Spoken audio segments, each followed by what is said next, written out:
Good morning, everyone, and welcome. This is Joe Scarice, founder and host of the Creative Birth Strategy House and podcast, brought to you on Clubhouse as well as various other social media sites like YouTube, uh, Spotify, Apple, Amazon, Audible. We're here to provide a very consistent theme of education, networking, and hopefully creating some opportunities. So we'll get started here in just a few minutes, and we'll get things going here.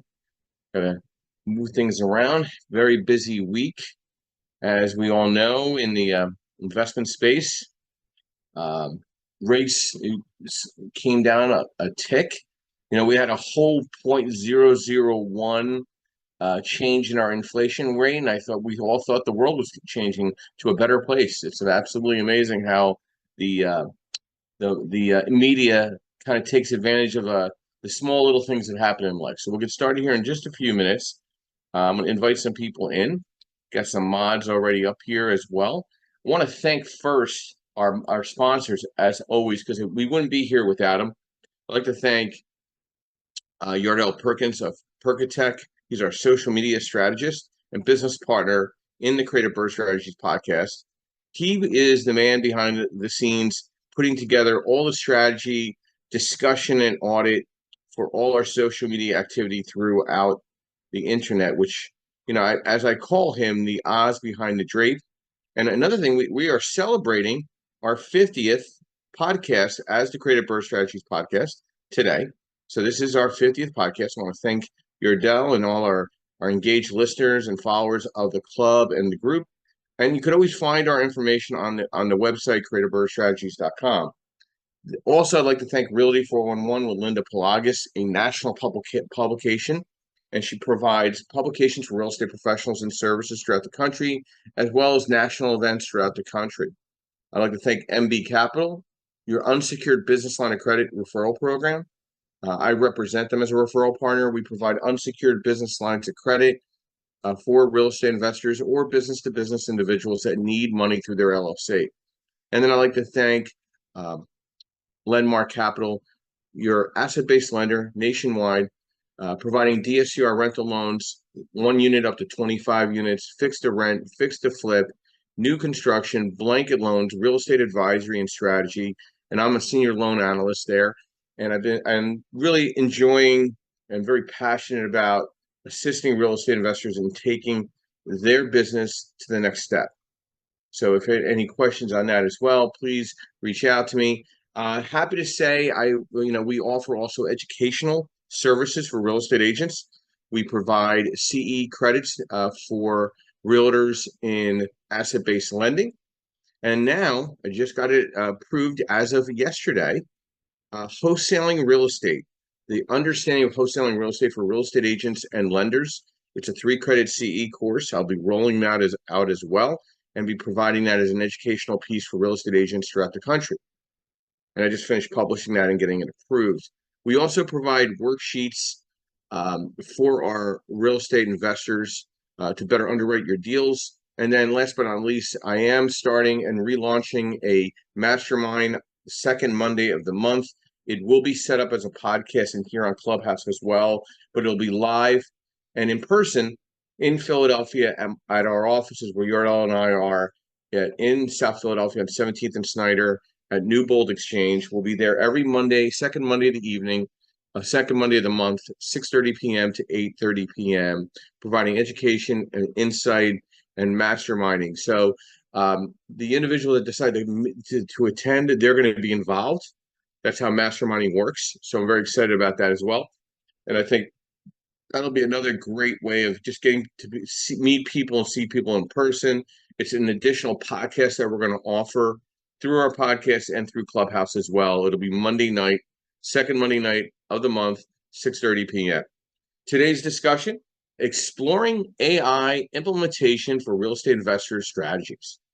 And, I put an article out the other day in regards to this. I typically try to match up an article on LinkedIn and share it on Facebook and things of that nature. Understanding where AI is taking us.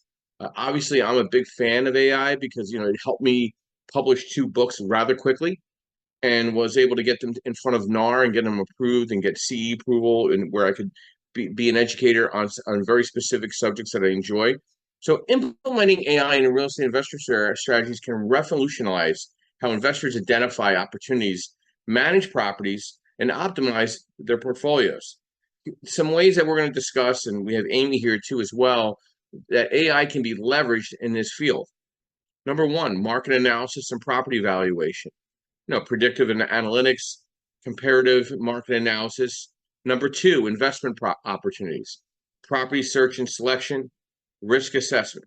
Number three, portfolio management, optimization algorithms, and performance monitoring. We do a lot of KPIs at our office. We're always monitoring performance. So that's something I kind of get a lot. Number four, property management, predictive maintenance and tenant screening. Number five, financial analysis, cash flow forecasting, and loan underwriting. Number six, marketing and sales, targeted marketing, and price optimization. Number seven, smart contracts and blockchain integration, automating transactions and tokenization. And irony enough, I've been asked to teach a course on tokenization as a CE credit, so I'm looking into that as well. So some practical steps to implement AI, and I'll obviously introduce Amy on this. Data collection and management, choose the right tools, integrate AI into your workflows, continuous learning and adaptation, and collaboration with experts. By leveraging AI, real estate investors can gain a competitive edge, making more informed decisions, optimizing their portfolios, and ultimately increasing their returns. Good morning, Amy. Welcome. Brief overview, who you are, what you do, and thoughts to our discussion this morning, AI implementation for real estate investor strategies. Hi, Joe. Thanks for having me. I am Amy Calvado. I am the founder and CEO of a real estate technology company. It's a data and AI company, so I know the subject quite well. I'm also the chair of the U.S. PropTech Council, and PropTech is defined as real estate technology, any real estate technology. We have over 850 members, and we're growing every day. And so I will say AI implementation it's obviously gaining steam. It hasn't at its peak. There'll be more and more AI tech that comes out. I have the luxury of being able to see a lot of the startups in this space that are using AI in really inventive ways. But what you need to understand is that there's more coming, but right now, the three main kind of components of what AI can do for you, there's computer vision.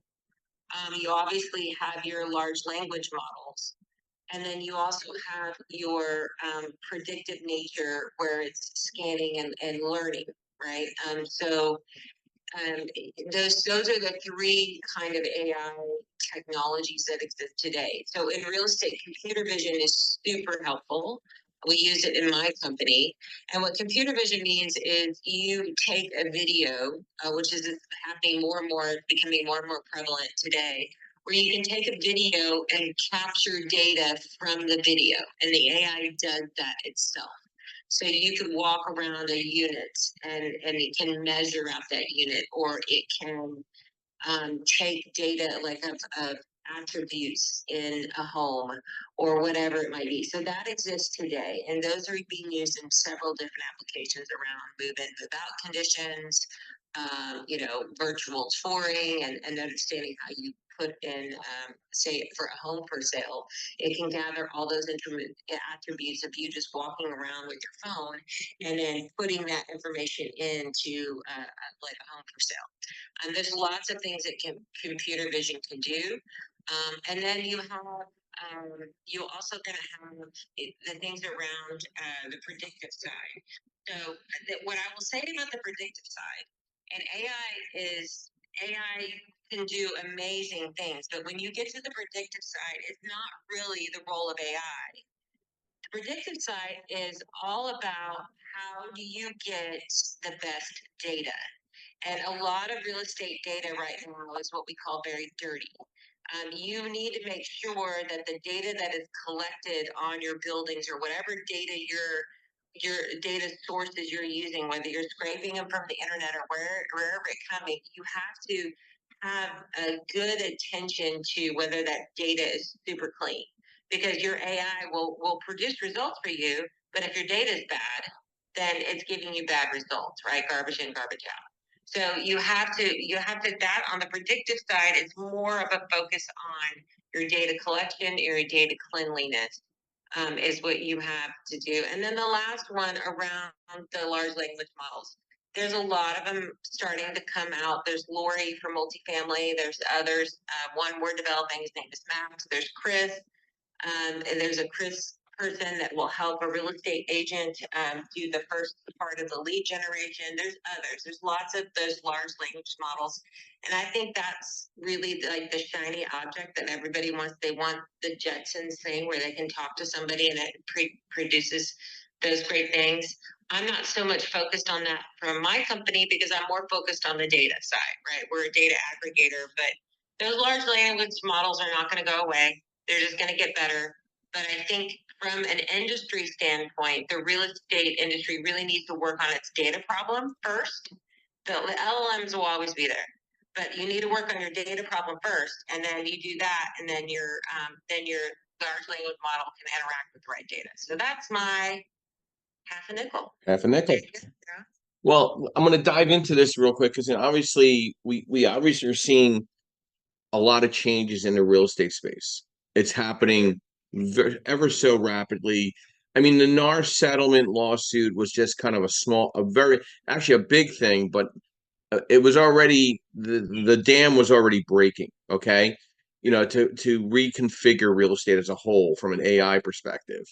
So, is this going to change the model of a realtor in the next 2 to 3 years? Meaning, how many layers is there going to be that you're going to be connected to, like the National Association of Realtor? Do you think all these associations are going to kind of get wiped out and it's going to be just one almighty source to go to, and then where you get your MLS, like the consolidation of just the industry itself? Do you think all these other little layers to the license is going to change with AI over the next 2 to 3 years? Not 2 to 3, but maybe 10. I think the MLSs have their own problems in the fact that there's no standardization in that data. That's the biggest problem to any sort of AI integration. There's the RESO, which is the Real Estate Standards Organization. It's really, really pushing hard on the MLSs to standardize their nomenclature and their language, right? You can't. It's a simple thing, but you might in one MLS call this area a foyer, and then another MLS call it a hall, and that is a very important data point, but it's like, so everybody calls these things differently, so you can't really get a good comparison. And so there's a big push right now to get a lot of that done. And so I think real estate, its AI adoption is really going to be dependent upon its data. Do I think that the real estate agent's job is going to change in the next 2 to 3 years? Most definitely. There's a lot of new products coming out now where the real estate search is going from, I would call it a property centric model, where the buyer is having to sift through a ton of properties, and therefore they use a real estate agent to kind of do that for them sometimes, because it's kind of overwhelming at some point, to where the AI will just ask the buyer certain questions. Hey, what do you like in a home? Show me pictures of what you like. What do you need? If you're concerned about schools, do you want a dog? Do you have dogs? What do you want close by? What do you like around you normally? And then it will take that information from the buyer, so it becomes buyer centric. And then it goes and searches for those homes for them, right? And so it flips it on its head.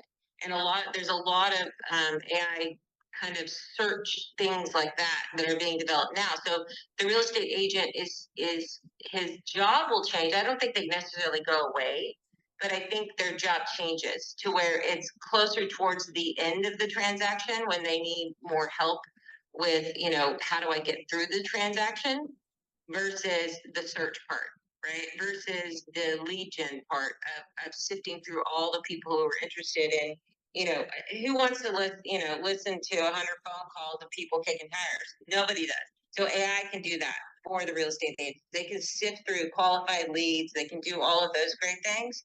And then they can help, narrow down the search for a buyer and what they really truly want. So I think it's a good thing. I think agents become AI enabled is what I think. And if you're not using those tools as an agent, you basically will be replaced by agents who are. So I have two more questions for you, and then we'll open it up to the other moderators, of course. Your thoughts on chatbots and how that's going to integrate for real estate agents and real estate teams and companies. That 24/7 real estate investing assistance.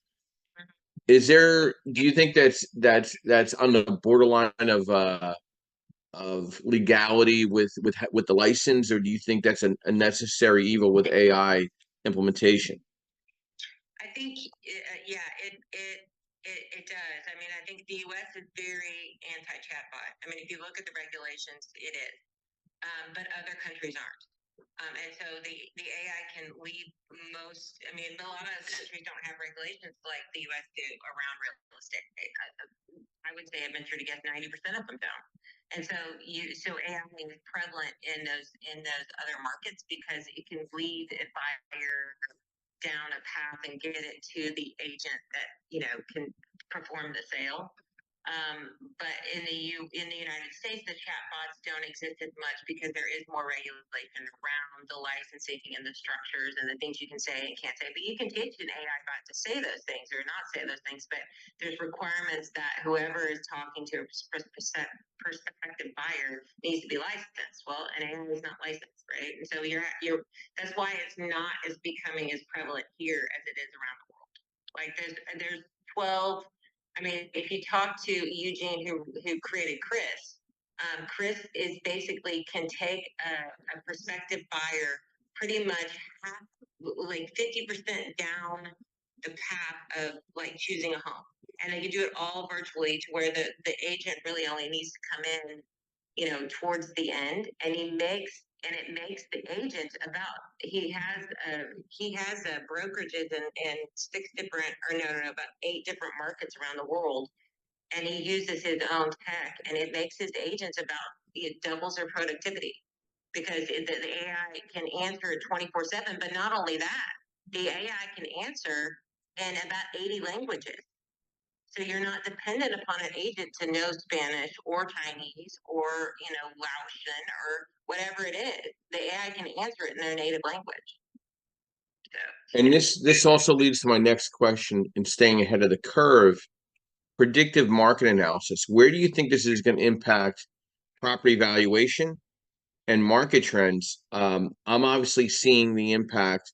I'm reviewing market trends and property valuation on a day-to-day basis in various markets, and I'm watching the needle move here and there. Price drops. Is rates really making any form of impact right now? Are we just in a inflated market? And where do you think this appraisal industry is going with AI in the property valuation over the next several years? I mean, it's an aging industry, as we know. So where do you see this, crossroads with AI? And has it been discussed with your counsel in regards to appraisal and where that's all going? Yeah, I mean, there was an article that was published. I think it was The Economist. I can't remember, but it was talking about the biggest crisis in real estate right now is that there's not enough appraisers, and the appraisers are getting old, and it's the crucial piece to any sort of financing of a transaction, right? You have to have an appraisal, and I think I have not seen any tech come out as far as replacing an appraiser. I don't think that, but I think it's doable. I think you can teach, if you can take, there's there's AI that's out there now that will, like, if we had 10 appraisers in a room, it could teach it because they're all going to have a different opinion.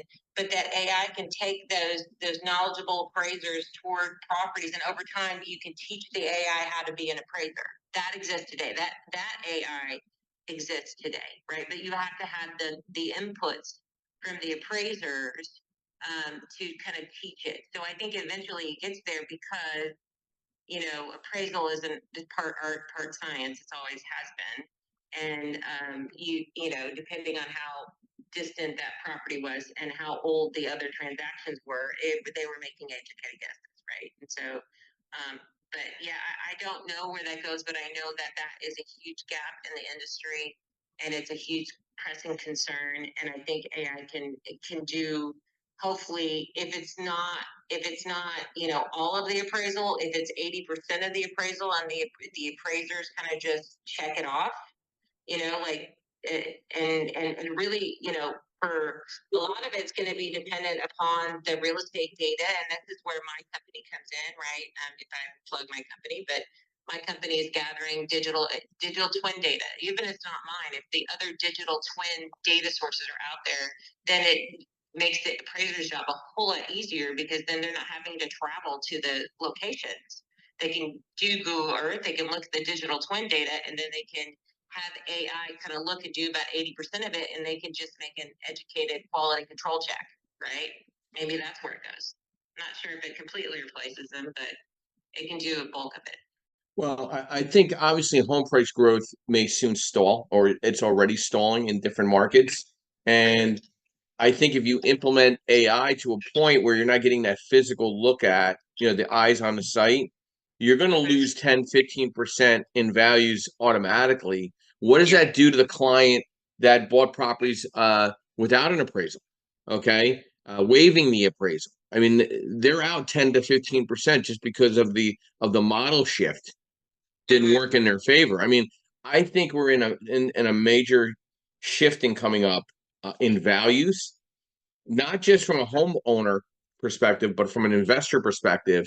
Because if there's not enough sold and settles, you don't have appraisal value. So where is even AI going to pick up a value? And if wherever they pick it up from, it's going to be less no matter what, because there's just nothing to grab onto. So I see trees in the forest. I see debt service coverage ratio issues in the investment space. I see value issues coming ahead because of AI coming in and implementing their hands into the deal. So, where is this going to all go for the realtor? Because they can't oversell something if the value's not there, unless somebody's willing to bring a lot of money to the table. And then you got inflationary and expense issues. People just don't have the money to put into these deals and overpay at a certain point. So There's a lot of pricing pressure right now that's still evident, and it's the only reason prices are high is because of lack of inventory, right? But the inventory is starting to come back on the market, and when it does, it'll force the prices down for sure. Yep. Well, thank you, Amy. Travis, good morning and welcome. Thank you for your patience. Brief overview, who you are, what you do, and thoughts to our discussion this morning, AI implementation for real estate investor strategies. Hey, good morning, guys. Man, this is a cool topic. I'm really enjoying this. My background in my 20s and 30s, I was doing a lot of enterprise development for big companies that were writing enterprise software, and so I'm into this stuff. This is cool stuff. So, when you guys are talking and everything that Amy's talking about, where I was thinking when you started talking about property valuations is, yeah, boy, this could really help us with appraisals, especially when she said about the computer vision. And so, I've got a property that I just remodeled, and after we had that discussion a few weeks ago about issues with appraisers and blah, blah, blah, I thought, you know what, I'm going to be a little bit proactive. I'm going to go watch all my competition, take videos of their properties, not everything that wasn't pending yet, right? There was quite a few that were active. in case, you know, when my property goes under contract and these properties go under contract, the appraiser pulls these properties as comps. You know, they most of the time they've never been in the property, right? Especially if it's already closed. And hopefully they're looking at photos from, you know, the properties when they close through our MLS. But even that, it doesn't really give you a good picture of what the property's like, right? And so many times people say, oh man, the property looks so good in the pictures. When you get there in real life, oh my gosh, you know, pictures can hide a lot of stuff. So I could see where this would be really, really useful, where an appraiser or somebody that's, you know, part of the appraisal process is going out and they're videoing these properties and they're using that computer vision to determine, okay, you know what this house looks like. It's 15 years old by the video that I see here. It looks like it's, you know, brand new. Of course, is going to still need some input as far as what's been done, as you can't see behind the walls and up in the attic and everything. But yeah, I can see where this is really going to help us, because I think appraisals and appraisers, you know, it's just their opinion. They should use some science and they should use some prediction as far as where the market's going. And I've gone back and forth with appraisers over, you know, them telling us we're in a stable market. And I'm like, how can you say that when, you know, everything around is pending and we our days on market's like super low? And, you know, if you calculate out the months of inventory, we're down to like, you know, a few weeks. How can you say that we're in a stable, normal market?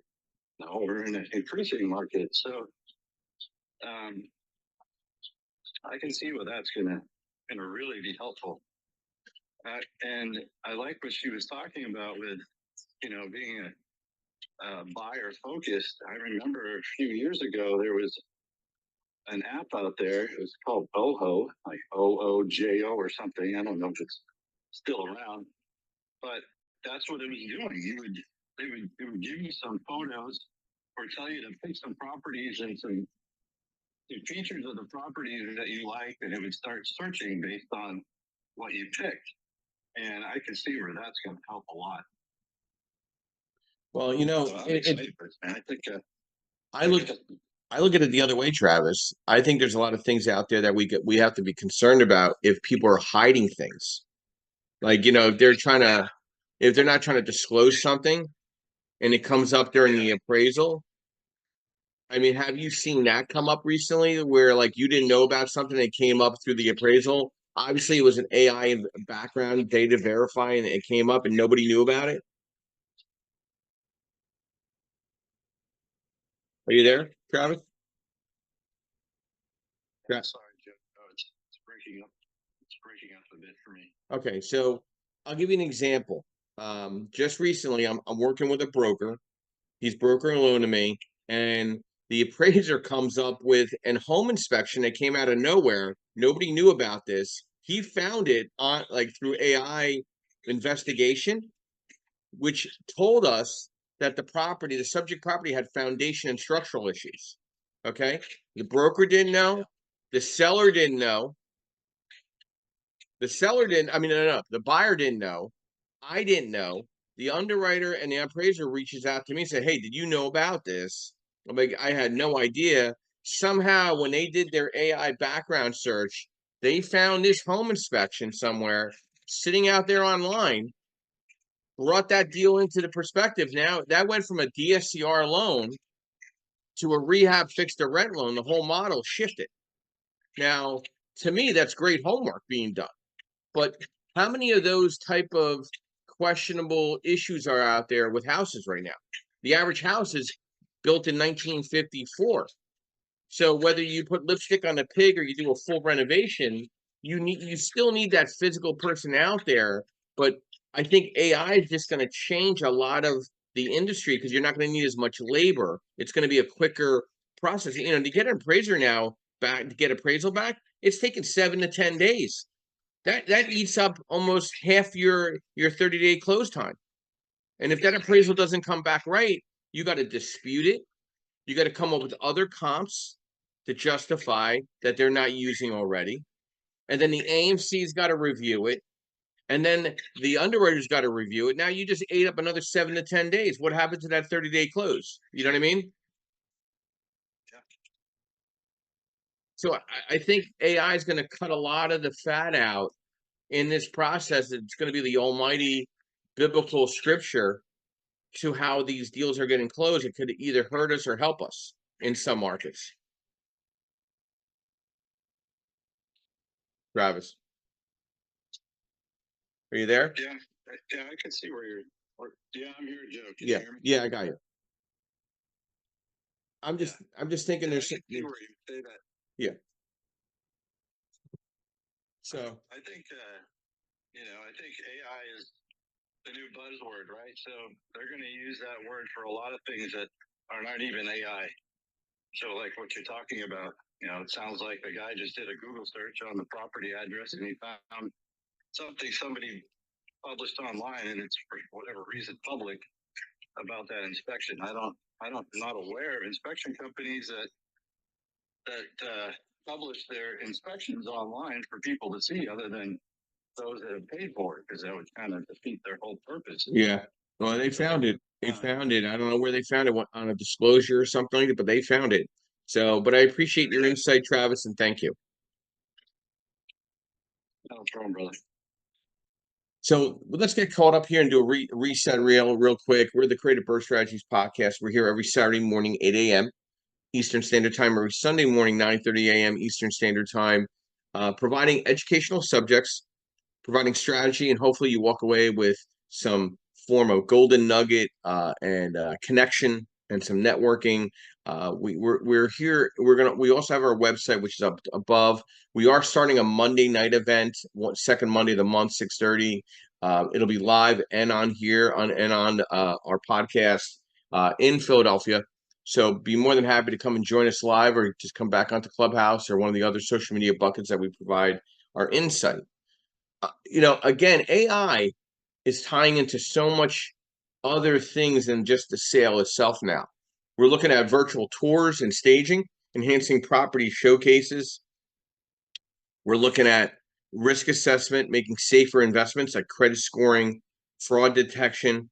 We do a major AI background check to make sure that we know who we're lending to, and things come up almost every other application. Who is this person? So fraud detection is extremely important. And where I think AI is going to become very helpful to the investor, the landlord, is maintenance and property management, keeping properties in top shape, predictive maintenance, tenant management, and enhancing the customer experience, meaning tenant-landlord relationships, providing exceptional service. To have a virtual assistant set up to take a call from somebody 24 hours a day, somebody that can at least acknowledge, hey, there's something going on in my apartment here. I need to talk to somebody and get an emergency. I think that's big. And then there's feedback analysis now. Also, investment analysis. Understanding your portfolio. You could do an AI review, ROI predictions. Justin, good morning and welcome. Brief overview, who you are, what you do, and thoughts to our discussion this morning, exploring AI implementation for real estate investor strategies. Oh, yeah. Good morning, everybody. Happy Saturday today. I'm Justin Jefferson. I'm in the Southern Louisiana market. Dealt with different things.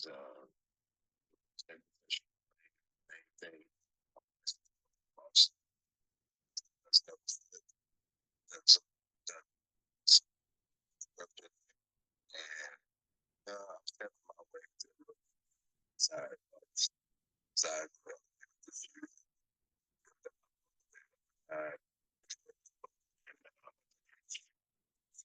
A lot of things, and as I dive into the best, there's a lot of things that I think are changing really rapidly. Technology has a lot to do with that. Artificial intelligence in real estate has been around some time. I've used different tools of with AI, right, for my brokerage. I've used them to skip trace for addresses when I've been looking for properties to purchase or just kind of offload resale. Also, I believe, I've heard people talking about maybe doing like, so I've also done like the virtual showings and stuff like that, which I think are a really good thing. It kind of had an influx during COVID. I think it's a really good tool to use. I heard what Amy was saying about the tool, and I believe you guys might have a point in the residential side, but I also believe in the commercial side of things. Um, uh, Obviously, I haven't looked at her technology, but obviously, most times the technology is going to address most of those concerns on the back end, and it's a lot easier to examine most commercial properties. From a video standpoint, because you can identify a lot of things that can't and may not necessarily be able to be covered up. Just the rules and regulations are different in a lot of places. So I do believe that has some. I'm sure it has the good way to it, and I do believe that the human error is going to have to be monitored for anything like that, right? And just AI period. Why? Because we're implementing something that has a formula to it, and it's programmed to spit us out something based on that formula. But life doesn't necessarily have that. We have specific things that we need to be able to input to change the variables, to change the outcomes. So I think artificial intelligence is going to be like a lot of other things. It's been growing into every area of our life for, I mean, it's been blatantly obvious for over a decade. And now someone mentioned it. I do believe it's become a bit of a buzzword, right? Because, like I said, it's been around. Now there are a lot of forms of it that were not available to the public that are now available. And so when I look around and I look about, I see a lot of tools that can help me shorten my time for things that I was going to do already.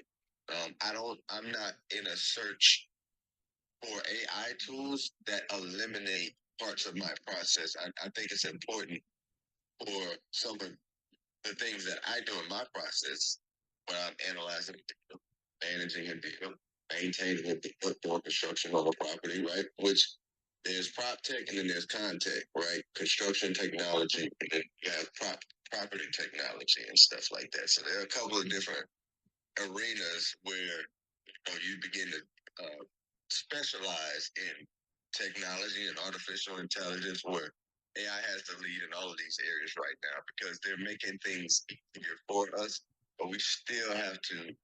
And this is a talk I was having with my wife yesterday about some of the things. I'm glad I know the old school way of doing things. As I sit down to rewrite some business plans, I've kind of I've separated my brokerage back on my own, so I'm gonna be able to move in how I was. I had a business partner, but my point is me being able and knowing the power of writing it down, having it in my head, and being able to put it in front of somebody's face. Yeah, it's cool to be able to email it and stuff like that, but there's a different set of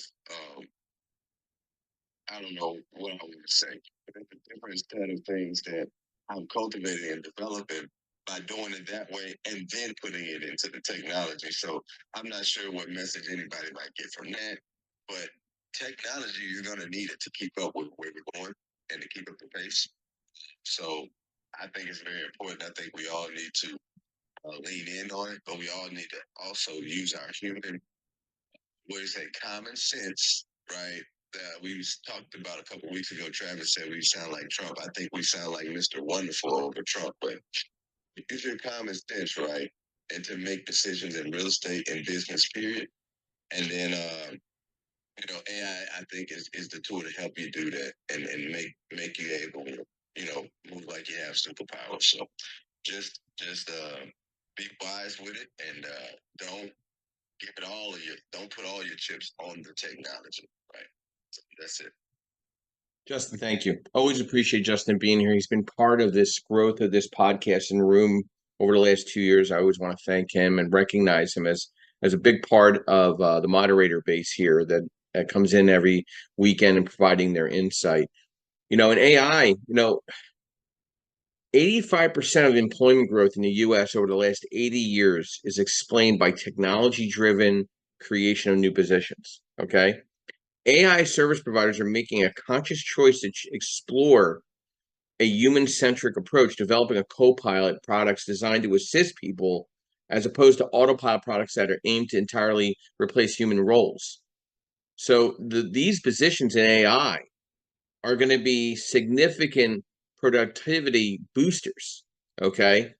Like for me, I was able to put together 2 published modules to provide CE in a month, creating both modules via AI. Done, submitted, approved, PowerPoint back, write up, everything. I can start now teaching these courses, providing CE, where that would have took 6 months. It could have took 6 months, even longer. It took me 30 days to get up and running with those courses. Listen, with AI, we anticipate a similar 5-fold impact in the long run. While it remains to see how AI will be applied to specific sectors like healthcare, but real estate, the growth will be generate space demand, and some influences are going to be emerging.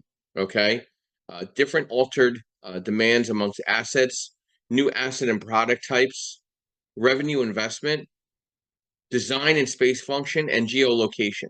So the migration for individuals that are going to be AI impacted is going to shift a lot of people throughout the country where they didn't think they were going to move there, and now they are moving there because of the barrier of entry, the hybrid work environment. They could work virtually. Everything's AI. They could work on the side of a mountain for that matter. So your rural markets are going to be shifting into suburban markets. Your urban markets are going to shift a little differently from who's going to be living in the city settings. You don't have to live in the city to make a difference in your impact. Now, to what Justin said, there's nothing like transactional old school experience. And I can tell you that you could have all the KPIs in the world reviewing processes, but common sense is still a necessary functionality where AI will never pick that up. And I will agree with Justin on that. I think if you don't have the role of experience of multiple transactions to see things, AI is only going to take you so far. You're only going to look at a screen, and it's only going to tell you what you're supposed to be thinking. I don't always look at the screen. I look at a bigger picture when I'm talking to the client. I want to meet the client. If I could fly in to meet the client, to me, that makes a huge difference than just looking at the numbers that they're providing me in the deal itself. The actual visual of myself, my senses, my intuition. Intuition AI doesn't teach you intuition. So there's going to be so much implementation for the savvy or intuitive investor or real estate professional that's only going to make them look better because they're going to be more precise with their answers and be more quick-witted with their decision making. Timothy, good morning and welcome. Thank you for your patience. Brief overview of who you are, what you do, and thoughts to AI implementation for real estate investor strategies. Timothy, are you there? Timothy going once. Timothy going twice. We'll come back to Timothy. He'll hopefully text me and let me know he's available. I'll go back to Amy. Amy, what's your thoughts so far in our discussion and some follow-up? Oh, I'll say that, yeah, AI doesn't have intuition, but AI also doesn't have bias. And it can take out the biases that we have as humans, and provide a more objective answer based off of criteria that you provided, right? Sometimes we change our mind. So it's a good perspective of what's kind of happening or what it's seeing off of the data. And that gets back to, is the data good, right? You got to make sure that the data that it's using is good. But no, I think it's the whole part about how you can use the data analysis for even we were talking about on the computer vision side and the predictive analytics that there's you can, as a, and I don't even know this, but a lot of people using the video and having your list to things, and it can diagnose issues. So you can have the VR, AR. This gets it in the AI, but virtual reality headset that its technician can walk up to an AC. The video can listen to that AC and help the maintenance tech diagnose what's wrong with it.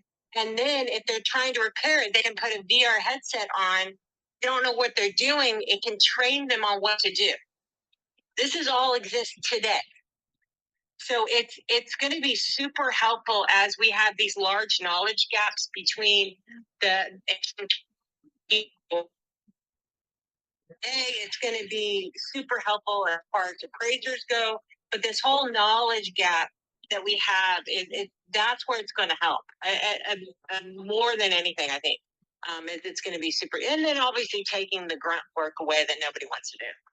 Well, Amy, I'm gonna throw something at you, and then we'll come back to Timothy because he's available in a minute. So, do you think AI is going to try to direct us in the way that whoever designed it for that opinion or that direction, could that be the wrong way? I mean, like again, you see all the bad press for Google, how they're steering people toward like if you do a certain type of search, it totally doesn't even relate to what the history shows.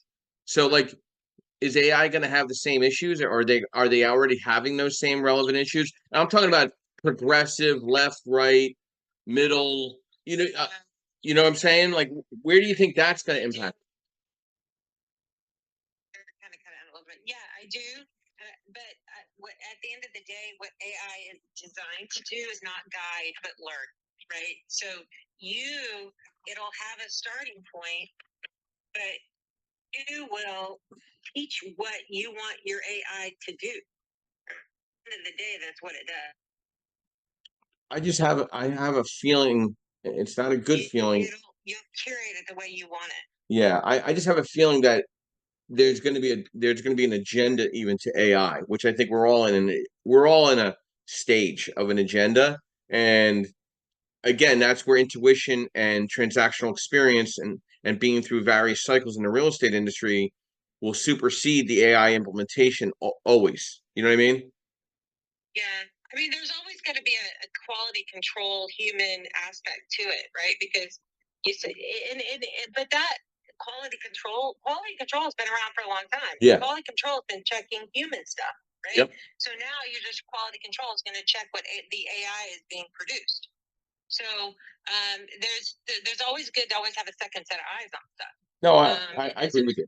Yeah. Yeah.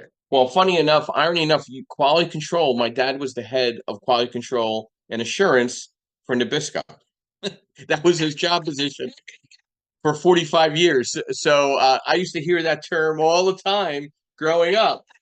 Yeah. So yeah, he was a kind of an OG in the Nabisco rise over they're over 45 years before they got bought out and turned into whatever they are now. But yeah, he was the head of quality control and assurance. So okay, I'm feeling a little more comfortable with the idea, but I'm still nervous about the next generation in the real estate industry, where they're getting their transactional experience from and their intuition from if they're depending on software. You know what I mean?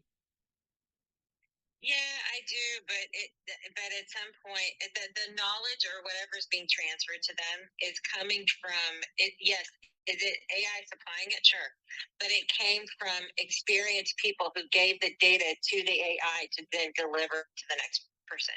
Right, so that's all it's enabling. The AI is only enabled by the data that's being provided. Yeah, and we're hopefully that the data that's being provided to that is good data that comes from experienced humans that are providing that information. It's just the delivery mechanism, and it's able to consume much more data than any human can at such faster pace. So then it can take the best. It can make valuations based off of answers that it's been given, and it can come up with some pretty cool things that the humans can go, yeah, that's a great answer, right? I mean, no joke. I had an AI. We have this, and we haven't rolled it out yet. but I had an AI developer give me something based off of what it scraped off the internet to provide to a homeowner the ability to solve routine maintenance things, right? 2 days. And we had a bot that you could ask it questions like, hey, my sink is leaking, and like rudimentary questions. And it would provide really good answers. I had plumbers check it, I had electricians check it, and it was providing really good answers, and to the point where, oh, yeah, try this, check this out. Did it do this? And then you would go, oh, it's probably this. Now you need to call a plumber. If it couldn't solve, it's like solving the rudimentary things. So, but that happened in 2 days. That bot was created in 2 days. I mean, it's super cool. Yeah, but I'm gonna talk about the bad part. Okay, we have you have inexperienced lenders that don't understand a market and don't understand the client and their management skills and their experience level, and give too much money and give too much leverage to someone that shouldn't gotten that leverage, and now it's a foreclosure, it's another blighted property, it's another recovery in the process, because the original evaluator using the AI numbers that were in front of them didn't have the intuition to say, hey, there's something that doesn't smell right here or doesn't look right. And you're starting to see that impact on the investment space in certain markets such as Baltimore, St. Louis, Philadelphia, Chicago. Cheap is not always good, and getting in on a property on the low end is not always good, because you have to take into account who's going to manage those properties for you or maintenance those properties for you. And in the long term, is the tenant always going to be a bad tenant? Is there always going to be a bad situation there? And I don't think AI can pick that up. That's something where you need to understand the market every day and have transactional personal experiences to those mistakes that are made. You know what I mean? Yeah, no, I mean, so AI can only process the data that it's given. Correct. Right. So if it's local knowledge, tribal knowledge like that, of course AI can't do that. So, but you could teach what the good thing about what an AI engine can do is you should be, and your process should be, to teach it. Yeah. So you, after every loan, would do an after action review and say, this is what happened, this is what didn't happen. We're seeing this here, that here, and teach your AI to get better, right? So then it can make those decisions. So like if you quality control, you can't just it's not like just like Microsoft installing Microsoft Word and using it. You have to teach it. You have to spend time teaching so it's not something that you just install and go. You have to spend the time teaching it, doing quality control checks, and eventually you can trust it, right? But initially you don't trust it. You quality control everything, use the AI so it learns, and then you input the data back into it. Like, this is, you didn't cover this, you should look at this, you did, but then over time you can trust it. That's what AI is about, right? It's not about, uploading Microsoft Word. Yeah. So, okay. Amy, can you please put your link to the PropTech Council? You should send that to me anyway, so we can get it out and blast it out to our database as well. So if you could put it in the chat, but then all at the same time, you should send me something that we can send out to our distribution on behalf of you for your council, hopefully to enhance some membership and recognition to the group as well. Will do. Thank you, Amy. Timothy. Good morning and welcome. Brief overview, who you are, what you do, and thoughts to the AI implementation for real estate investor strategies. Good morning, Joseph. Good morning, room. Sorry about that earlier. I guess my Clubhouse club deck was in the middle of an update, and so in the middle of doing this. Timothy Doyle. I'm the owner of Steel Hill Properties up here in the Greater Lehigh Valley. I'm a buy-and-hold real estate investor on a part-time basis. I don't do this full-time. However, my FTE or full-time job is I actually work with information systems. I started out doing analyst work and then development work, and now I'm on the project management side of things in the healthcare arena. Now, why do I state that is because we have actually been implementing a lot of different AIs. In fact, actually, I have personally implemented three different AI models within our entire hospital network. If we think of the evolution of where we were back in the 80s and 90s to where we are now, if you remember, even, and I'm going to use the doctor space because I'm very familiar with the clinical space, is we had physicians writing things down, writing your notes down, looking at your histories manually, and just helping them to determine where problems are. They would, they would take a lot of time to write up notes and make sure they're in your paper chart. Now you have things that are all driven electronically. Still required manual intervention, re-educating a physician or a clinician how to enter those into certain templates inside of an electronic medical record. Now you have your or radiology report or whatever report you're using. Now we have items to where the physicians are able to talk into a mic a little bit later on, a microphone, spit that recording out, and then send it off to somewhere for some foreign land or local. And the person may not understand all the clinical nuances in that dictation or report. So you would get things that are misspelled or misconstrued, and it would be up to the physician to review and sign off on it or edit it themselves. It takes a lot more time. Now we have, for example, I have a system out there that does takes a radiology report from a radiologist, they put it into the mic, and then AI spits back that report in a lot less time. Those reports used to take about 2 or 3 days to generate for the radiologist or physician to review. Now it takes about less than an hour through AI to do. Now, agreed, we are still in its infancy of things.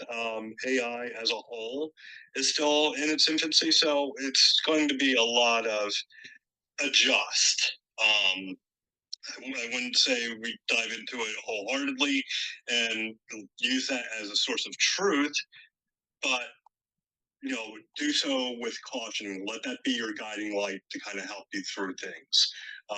Agreed with what Yolanda actually said, because humans are error prone. Well, before humans are error prone, well, who do you think programs these things? Who do you think builds these things? Who do you think builds your computers? There are going to be errors until the bugs get worked out. I get it, but the same with any system. Your personal computer wasn't very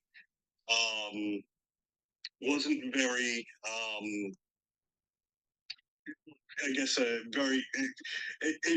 was very cumbersome. You would have to program things in. Now you click on an icon, your Word program runs. And as Alma just said, wait, scary if AI is doing a report for the physician. That's been going on a long time, Alma. It's not AI, but it's unfortunately sometimes.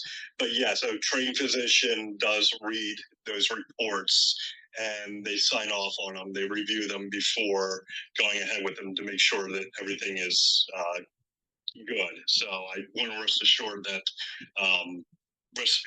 give you the assurance that it just doesn't. AI just doesn't do it. It's still a human being has to take a look at it and sign off on it. And in fact, action reports are better than what we would get from somebody who read the dictation and typed it up. I will tell you that from experience. Now, how is that going to help with the real estate investment space? Amy has brought up some very good. No, Alma, it's not replacing it. Very good points. Again, it's still in its infancy. If you're an investor out there who likes to go in the real estate market, I probably would not invest in AI right now.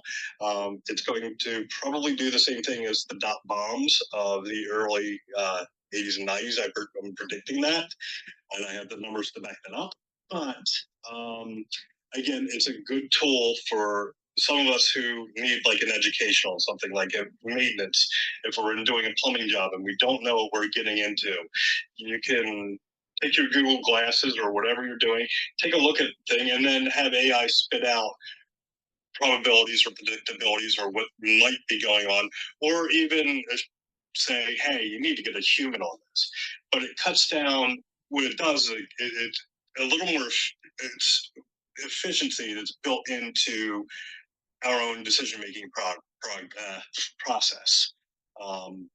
It cuts down the time, it helps cut down some costs. But still, at the end of the day, you need to validate it or have somebody who knows that subject matter better validate what is being driven in. But as far as, like I said, as far as like some things with real estate, again, if we can also, AI can be cleaner, and this is the one thing, even the medical industry or any industry I've ever been in, if there's a standardization of languages across those industries. For example, like I said, Kim said foyer or walkway earlier. If we come up with that, it makes the transition to doing AI a lot easier. And agreed across the board that, you know, this is what ISO councils usually get together on for their industries to make sure their languages, make sure their interconnectabilities are all identical. For example, if I go out and buy a Rivian truck, which is an EV truck, I want to make sure I'm able to plug into something that's compatible to a Tesla plug. Without that, then I'm kind of screwed if it's got its own plug. You know, I have to go to a charging station. So what it does is it creates a standard across the board so everybody can use it. Everything is identical. Mm-hmm. Same as an AI, same as everything out there. You just need to come up with a standard, watch, rinse, and repeat. But again, there's a lot going on in AI.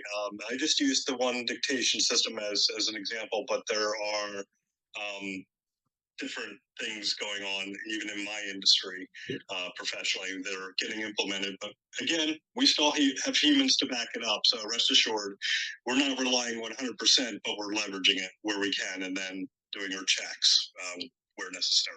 So it's, again, real estate market, I think it's a great tool. Again, it's still in its infancy. We still have to do our due diligence.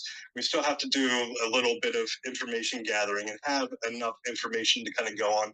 If not, my suggestion, go to someone in your network who knows that subject matter or is a subject matter expert in those areas. Take them out for a cup of coffee, give them a fee, whatever. But the information you get, the secondary information to back up what you're getting from AI, it's worth its weight in gold. And those are my recommendations. And I think it's a good thing. It's just we're still in the evolution process of the whole quote unquote artificial intelligence. So Joseph, again, Timothy Doyle, Steel Hill Properties up here in the greater Lehigh Valley of Pennsylvania. Remember, if you can't buy it, steal it. Thank you, Joseph, and back to you. Thanks, Timothy. So basically my summary here is AI-driven technology will help assist property valuation, pricing, data mining, VA work, chatbots, error reduction. It catches errors that sometimes the human does not able to pick up because they're looking at so much information. So there's some really great, powerful things there, but it doesn't provide insight of, you know, personal insight, intuitiveness, experience level. And that's where you're going to need to feed that to assist you in your quest as a real estate professional. And that's really where I see AI implementation for me as a real estate professional benefiting my clients, my power team, myself. And I think there's a really good discussion. I want to thank Amy. She's not here to thank her, but she was great. I want to thank Travis and Justin as well. They brought a lot to the room, a lot of insight. We'll be back here tomorrow morning at 9:30 a.m. I want to thank our sponsors, Perkatech, your social media strategist, Yardell Perkins, and business partner to the Creative Bird Strategies podcast. I want to thank Realty 411 with Linda Pelagas, national publication, national event planner for real estate professionals and services throughout the country. MB Capital, your unsecured business line of credit program for unsecured business lines throughout the country to leverage toward your acquisition and and maintenance of your properties throughout the country. And then Lendmark Capital, where I'm a senior loan analyst, providing debt service coverage ratio, fixed to rent, fixed to flip, new construction, multifamily, single family residential, advisory strategy. And then also I'm a licensed real estate agent at TCS Property Management Services, where we're providing property management in various markets, East Coast, east of Mississippi, seeking joint ventures, partnerships. If I could be of any assistance in the management space, by letting me know. And then also, we're the only room here that provides CE instruction courses for real estate agents and asset-based lending, and now wholesaling real estate, 3-credit CE courses that can be provided in any state in the country. We also provide worksheets for you to be a better educated borrower. And we now offer a monthly mastermind, second Monday of the month in Philadelphia, 6:30 p.m., which we will also have that live on here as well. But again, I want to thank everybody this morning for some great insight on AI implementation. And then my quote this morning, I like to always finish off with a quote. It's kind of my signature thing. And I want to end that off with your move. Life is a game board. Time is your opponent. If you procrastinate, you will lose the game. You must make a move to be victorious. Napoleon Hill. I'll be ending the room in the next 30 seconds, and thank you all for your engagement and your questions and concerns. Have a great day, and we'll see you tomorrow morning.